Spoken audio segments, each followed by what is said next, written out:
Shaanxi, China. Nature's wrath has returned with a vengeance. Days of relentless downpour have turned quiet mountain valleys into violent rivers, tearing through everything in their path. Roads vanished under walls of water. Villages that once bustled with life now lie silent, their homes half buried in mud.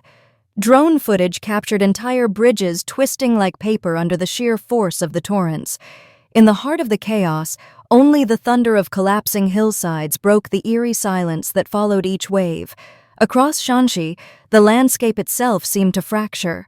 Landslides buried highways within minutes, while entire slopes gave way, swallowing buses, cars, and construction machinery. Rescue convoys were forced to carve new roads through rubble, cutting through layers of stone and clay just to reach stranded families. "We can't even hear our radios," one exhausted firefighter said. "The sound of water drowns out everything." Cities that once stood as symbols of progress crumbled under the storm's assault. In Taiyuan and Linfen, floodwaters surged through underground parking lots, swallowing hundreds of vehicles. Markets turned into lakes of sewage and debris. Schools and hospitals were gutted, coated with thick brown sludge. Volunteers shoveled mud with bare hands, searching for documents, photographs, anything that could be saved from the filth. Temporary shelters filled up within hours. Gymnasiums, government offices, even subway stations became refuges for the displaced. Rural Shanxi, the backbone of China's northern agriculture, suffered its worst blow in decades. Rice terraces were drowned, cornfields flattened. Entire harvests vanished overnight. "It's not just the crops," one farmer said. "The soil itself is gone." Fertile earth was stripped away, replaced by sand and shattered stone. Irrigation canals that once fed thousands of hectares were clogged with debris. With livestock drowned and seed stock destroyed, the government rushed in emergency teams carrying fertilizer, machinery, and diesel pumps, desperate to restart the next planting season before winter set in. Then came the crisis at the reservoirs. As rain kept falling, water levels rose dangerously fast. Hydropower dams groaned under the pressure. Sirens wailed through the night as authorities ordered controlled discharges to prevent catastrophic collapse. Downstream, residents were given just minutes to flee. Videos online showed torrents exploding from spillways, carving new river channels through farmland. Engineers worked around the clock, patching embankments with sandbags and steel sheets, while portable generators powered critical infrastructure across blacked-out districts. But even power wasn't the biggest problem. Silence was. Communications collapsed as fiber cables snapped and mobile towers toppled on remote ridges. For nearly 2 days, parts of southern Shanxi were completely cut off from the outside world.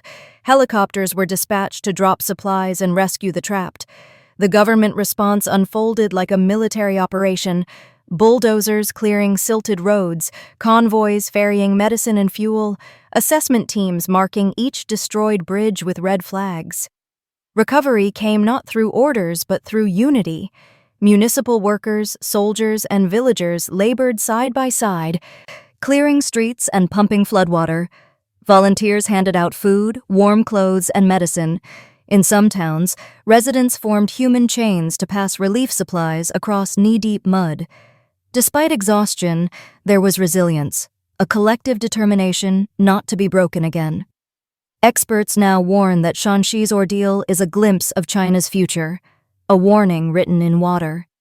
Decades of unchecked mining, deforestation, and tofu-dreg construction have weakened the land's natural defenses. As extreme weather grows fiercer, the question is no longer if this will happen again, but when. Shaanxi's people will rebuild, brick by brick, field by field. But beneath every repaired bridge and replanted crop lies a deeper uncertainty. How long before the next storm comes, and will China be ready when it does? China's economic engine is sinking. In Guangzhou, Beijing, Shanghai, and beyond, people have stopped spending. The streets are deserted, landlords are drowning in debt, and bizarre signs of collapse are everywhere. Woman, have you noticed? Lately, everyone in Guangzhou has fallen into a state of low consumption. I saw a report saying that plane tickets from Guangzhou to some destinations are only about 100 yuan, but no one is buying them. And now, many carriages on high-speed and bullet trains are almost empty. Even in Guangzhou's busiest districts, you can find fast food restaurants selling one meat and two vegetables for just 13 yuan. It's unbelievable. Man, China's urban landscape may have changed beyond your imagination. Guangzhou may have quietly fallen behind. Man, look, rows of shops are closing down. Over here, they're all shuttered, including this one. Man, they've all left. It's empty now. Guangzhou is getting quieter by the day. Even the main roads are less crowded with cars and people. Guangzhou was once one of China's four first-tier cities in the southern gateway of the country. But as the national economy declines, Guangzhou has inevitably fallen into recession. Man, if Guangzhou keeps going like this, how long can we hold out? Honestly, the current situation here is depressing. On the surface, Tianxi subway station is still crowded, and Tianhe shopping district looks lively. But in reality, in this city where the average wage is only 6,500 yuan, many people face monthly mortgage and car payments totaling nearly 20,000 yuan. Big companies are downsizing, small businesses are struggling, and street vendors are under even greater pressure. After working from dawn to dusk for an entire month, they still can't afford their utility bills. Many people are now debating whether to leave Guangzhou. Woman, oh my goodness, is the job market in Guangzhou really this grim? My friend Anne has been looking for a job here for almost a month and still hasn't found one. She's a college student transferring from a junior college to a bachelor's degree. She's studying at Guangzhou Business College and finishing her junior year. Next year, she'll start a year-long internship. But is it really this hard to survive in a big city? And she has a bachelor's degree. Why does it seem like it's even harder to find work than with just a junior college diploma? Guangzhou's economy is in decline, and many who came here chasing dreams have been stopped cold by reality. Why would they rather return to their less prosperous hometowns than remain in this first-tier global metropolis? Because Guangzhou's economic downturn is truly shocking. Man, after Chongqing and Shenzhen surpassed Guangzhou, now we're hearing the devastating news that Hangzhou is about to overtake it too. The Beijing, Shanghai, Guangzhou, and Shenzhen pattern has shifted to Beijing, Shanghai, Shenzhen, Hangzhou, and Chongqing. Overnight, Guangzhou seems to have become the laughingstock of the first-tier cities. Man, the GDP figures for the first quarter have been released, and Guangzhou still hasn't turned things around. Its GDP is still trailing Chongqing's. Among the top 30 cities by GDP, Guangzhou's real growth rate was just 3%, second from the bottom, while its neighbor Foshan grew only 2.3%, ranking last. Guangdong, as a major industrial province, has long provided jobs for millions of migrants. But with the economic downturn, factories have been shutting down one after another, leaving countless workers without livelihoods.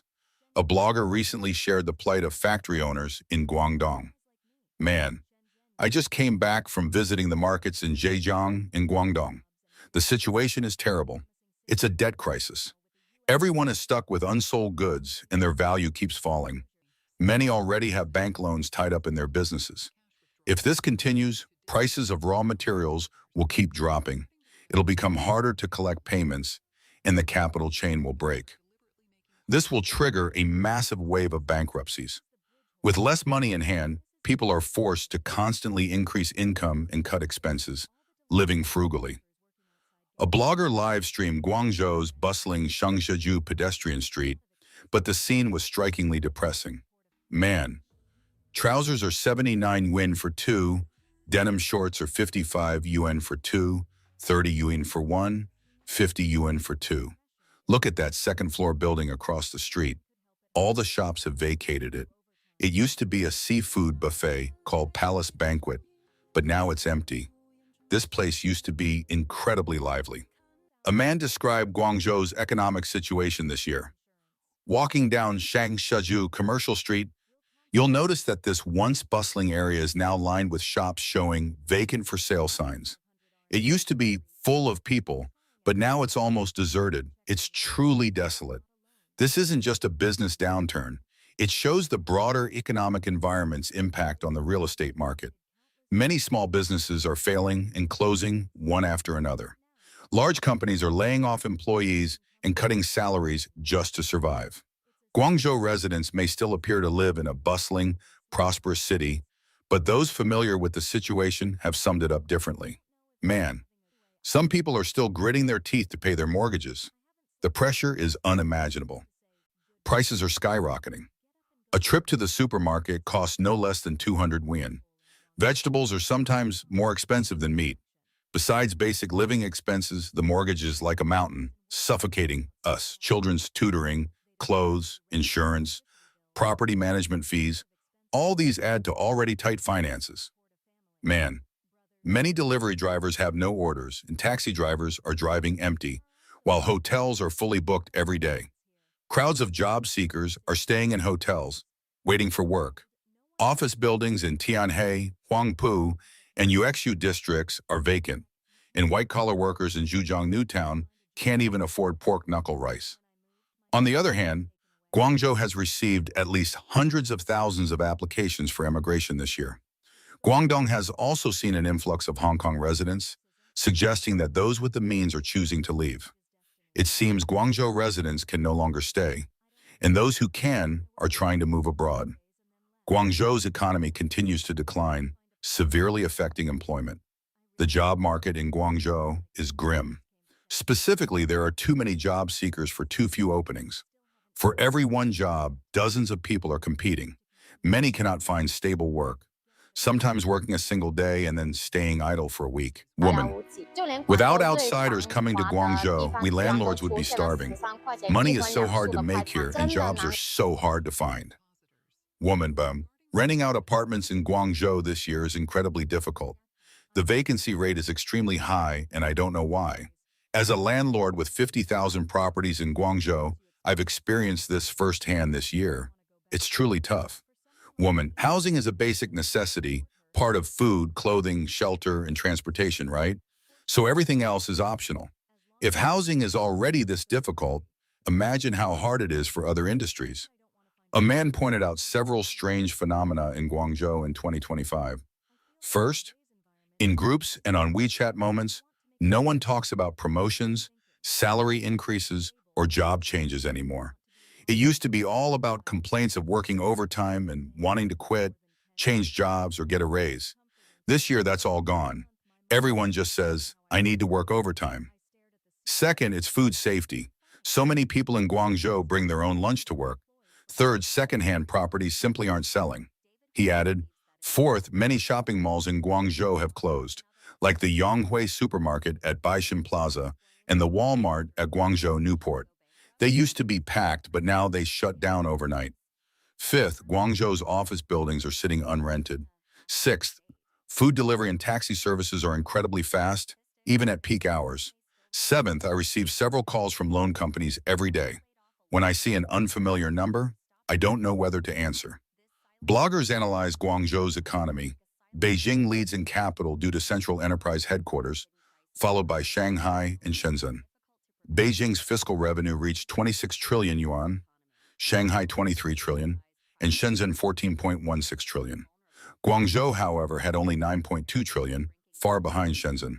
In fiscal revenue rankings, Shanghai placed first with 837.4 billion yuan, Beijing second with 637.3 billion, and Shenzhen third with 391.4 billion. Hangzhou ranked fourth with 264 billion, while Guangzhou had just 195.5 billion, dropping to eighth nationwide. Some argue that under adjusted standards, Guangzhou's revenue would be about 270 billion, only enough for fourth place. Once considered the economic capital of South China, Guangzhou has now become an empty shell city. In July 2024, Guangzhou's local government debt reached 3.57 trillion yuan, ranking second in the country after Chongqing. However, Guangzhou's fiscal revenue was only just over 350 billion yuan, meaning its debt is nearly 10 times its revenue. Once listed among China's 4 first-tier cities, Guangzhou has effectively fallen out of that status. This decline is reflected in the local housing market. In Longpo Garden, Huizhou, The price of a 51 square meter one-bedroom apartment dropped from 10,400 yuan per square meter to just 8,632 yuan per square meter. A 65 square meter two-bedroom mid- or high-rise unit, originally priced at 14,000 yuan per square meter, is now being sold for only 7,950 yuan. Such steep discounts are highly unusual. Li Keqing, with his sharp business acumen, not only recognized the risks posed by the CCP in mainland China, but also foresaw the inevitable economic decline of Guangdong province. As early as 2011, Li began selling properties in Beijing, Shanghai, Guangzhou, and Shenzhen, while shifting his investment focus to Europe. In recent years, as economic problems in mainland China have worsened, Li's companies have almost completely withdrawn. In September 2022, he sold his last office project in Guangzhou, achieving a complete exit from the city. In July 2023, he also sold his last commercial project in Shanghai.